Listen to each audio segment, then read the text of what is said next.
ഒരു കാര്യം ചോദിക്കട്ടെ?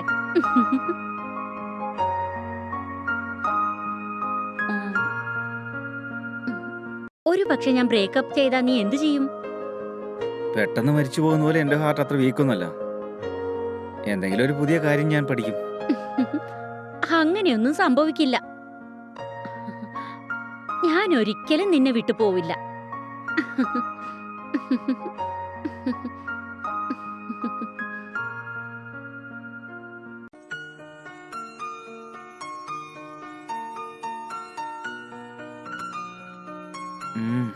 ഛേ. ഞാനിതെവിടെയാ വെച്ച്? ആ, ഒരു മിനിറ്റ്. ആ? എന്നെ കുറിച്ച് നിനക്ക് നന്നായിട്ട് അറിയാലോ. എടി, ഞാൻ നിന്നെ എന്റെ കെട്ടിയോളെ പോലെ വിചാരിച്ചോണ്ടിരിക്കുന്നേ. പക്ഷെ നീ എന്താണെന്ന് വെച്ചാ ഇപ്പോഴും എന്റെ ഗേൾ ഫ്രണ്ട് ആണെന്ന് വിചാരിച്ചോണ്ടിരിക്കുക. എന്റെ അമ്മേ, ഇപ്പോഴെങ്കിലും മനസ്സിലായല്ലോ. താങ്ക്സ്. അവസാനം മനസ്സിലാക്കി.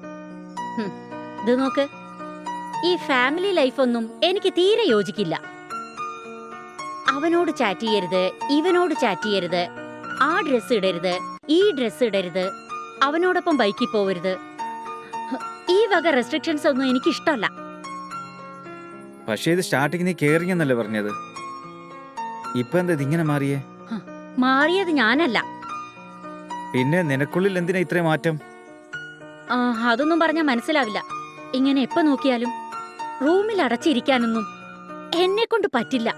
ഒരു പബ്ബിലേക്ക് പോവാൻ പാടില്ല, പാർട്ടിക്ക് പോവാൻ പാടില്ല, എപ്പോഴും വീട്ടിലിരിക്കണം. എനിക്ക് പറ്റില്ല. എനിക്കതിഷ്ടമല്ല. ഇങ്ങോട്ട് നോക്ക്, നിന്നെ വെളിയിൽ കൂട്ടിക്കൊണ്ടുപോയി കറങ്ങാൻ പറ്റില്ല. നിന്നെ എന്റെ വൈഫാണെന്ന് വിചാരിച്ചിരിക്കുമ്പോൾ നിങ്ങൾ വേറെ ആരെങ്കിലും അടുത്തും ഫോണിൽ സംസാരിക്കുന്നതോ ബൈക്കിൽ പോയാലോ ഉറപ്പായിട്ടും ഞാനത് ചോദിക്കുക തന്നെ ചെയ്യും. ഇങ്ങോട്ട് നോക്ക്, ഞാൻ നിന്റെ ഹസ്ബൻഡാ, ഞാൻ നിന്റെ ബ്രോക്കറൊന്നുമല്ല. ഓക്കെ? ഇത് നോക്ക്, you are crossing your limit. ഇതൊന്നും എന്നെ കൊണ്ട് സാധ്യമല്ല. നിന്റെ കൂടെ ഇരിക്കുമ്പോ നീ എപ്പോ എങ്ങനെ ബിഹേവ് ചെയ്യുമെന്ന് എനിക്ക് അറിയുന്നില്ല. പേടിച്ചിരിക്കേണ്ടതായിട്ടുണ്ട്. നമുക്ക് ബ്രേക്കപ്പ് ചെയ്യാം. ഞാൻ എന്റെ ലൈഫ് പുതിയതായി തുടങ്ങാൻ ആഗ്രഹിക്കുന്നു. പിന്നെ എന്തിനാ ഇവിടെ തന്നെ നിൽക്കുന്നത്? പൊക്കോ.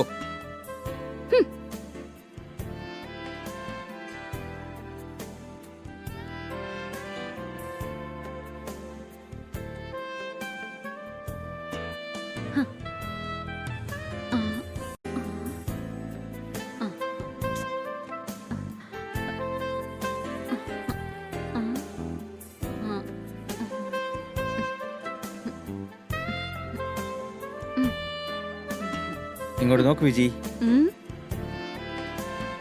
നീ വിചാരിക്കുന്നുള്ളൂ നിന്റെ പുതുജീവിതം. നീ ഒരു പെണ്ണാണ്.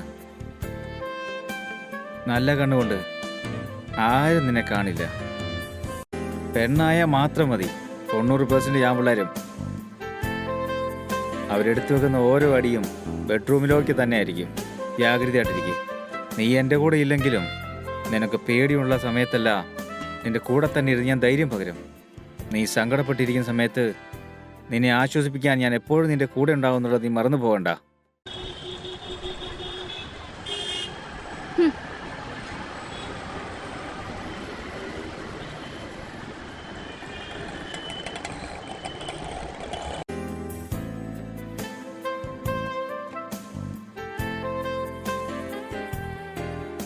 അളിയാ, എന്തിന് ഏതെന്നൊന്നും ചോദിക്കാതെ ഒരു സിഗരറ്റ് പാക്കറ്റ്, ഒരു ക്വാർട്ടർ ബോട്ടിൽ മേടിച്ച് എൻ്റെ വാതിൽപ്പടിയിൽ വെച്ചിട്ട് കോളിംഗ് ബെൽ അടിച്ചിട്ട് പോയേക്കടാ പ്ലീസ് ഡാ.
എന്തിനാടി ഇങ്ങനെ ചിരിക്കുന്നേ നീ?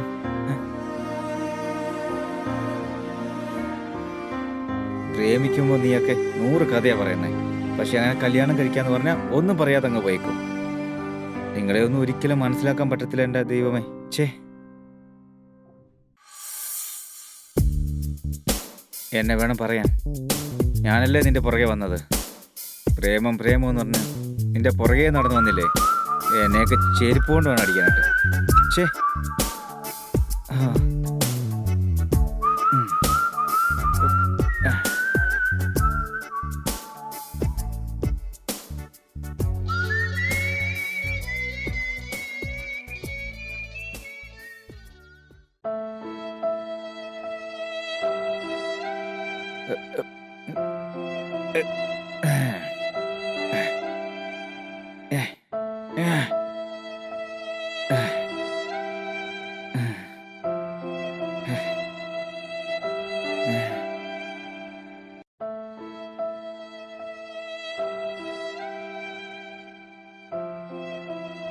എന്താടാ, എന്താ കരച്ചിൽ വരുന്നില്ലെന്ന് ആലോചിച്ചോണ്ടിരിക്കുവാണോ നീ?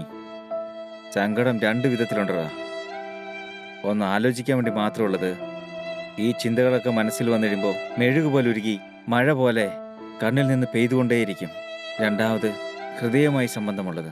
ഇതിൽ തിളച്ചുകൊണ്ടിരിക്കുന്ന നിന്റെ പ്രശ്നങ്ങൾ, നിന്റെ കണ്ണീര്, നിന്റെ ഉള്ളിൽ തന്നെ അത് ഉറച്ചിടും.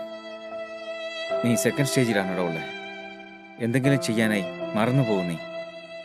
മനുഷ്യനെ പോലെ തന്നെയായിരിക്കും ചെയ്യുന്നത്, പക്ഷെ അത് കല്ല് പോലെയാകും.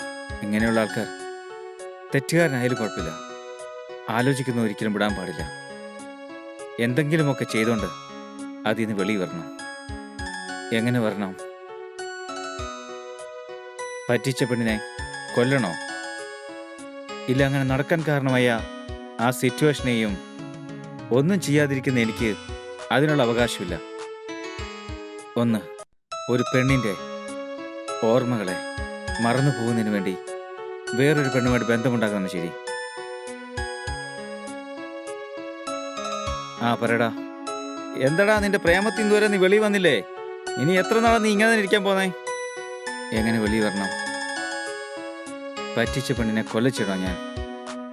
അങ്ങനെ നടക്കുന്ന ആ ഒരു സിറ്റുവേഷൻ പിടിച്ചു കെട്ടാൻ പറ്റാത്ത എനിക്ക് അതിനുള്ള അവകാശമില്ലടാ. നീ ആ പെണ്ണിനെ വെറുതെ എല്ലാം വിടല്ലടാ. വെറുതെ വിട്ടാ നീ തന്നെ ഇല്ലാതാവും. ഞാൻ പറയുന്നത് കേക്കടാ.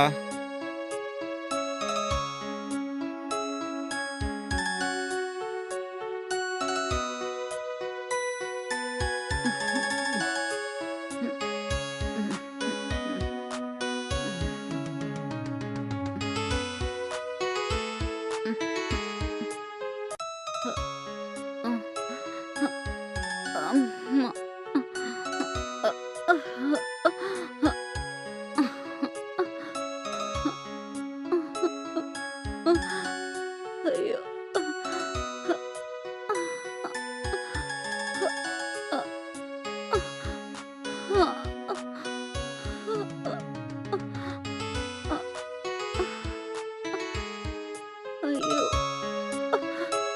അയ്യോ, എന്താ ഇത്? ഇത്ര പെട്ടെന്നായല്ലോ. അയ്യോ, സഹിക്കാൻ പറ്റുന്നില്ല.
പാഡൊക്കെ തീർന്നു പോയെന്ന് തോന്നുന്നല്ലോ.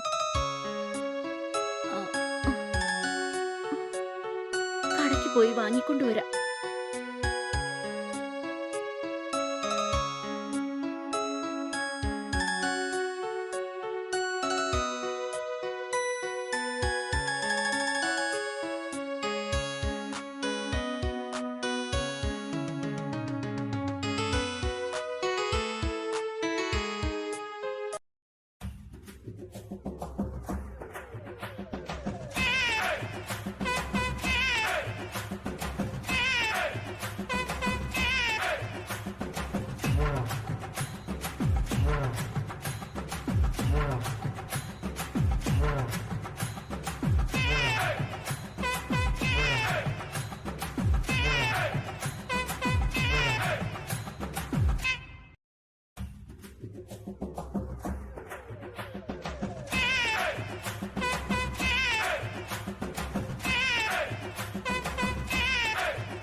ഹലോ.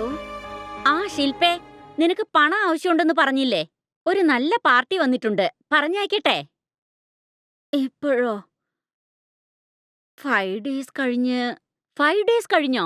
പണം ആവശ്യമുണ്ടെന്ന് പറയുന്നു, 5 ഡേയ്സ് കഴിഞ്ഞെന്നും പറയുന്നു. ഇങ്ങനെയാണെങ്കി പിന്നെ എങ്ങനെയാ? അല്ലെങ്കിലേ അയാള് ദേഷ്യക്കാരനാ. നിന്റെ ഫോട്ടോ കണ്ടിട്ട് അയാൾ ഓക്കെ പറഞ്ഞത്. ഇപ്പൊ നീ ഇങ്ങനെയൊക്കെ പറഞ്ഞാ പിന്നെ എങ്ങനെയാ? ചേച്ചി, ഞാൻ എപ്പോഴെങ്കിലും ഇങ്ങനെ പറഞ്ഞിട്ടുണ്ടോ? തെറ്റിദ്ധരിക്കല്ലേ ചേച്ചി, എനിക്ക് പീരിയഡ്സ് ആണ്. എന്നാ ശരി, അയാളോട് പറ്റില്ലെന്ന് പറഞ്ഞേക്കാം. എന്താ ഓക്കെ അല്ലേ? ചേച്ചി ഒരു മിനിറ്റ് പറയുന്നേ. ശരി ചേച്ചി, പറഞ്ഞയച്ചേക്ക്. എന്നാ ഞാൻ അയക്കാം.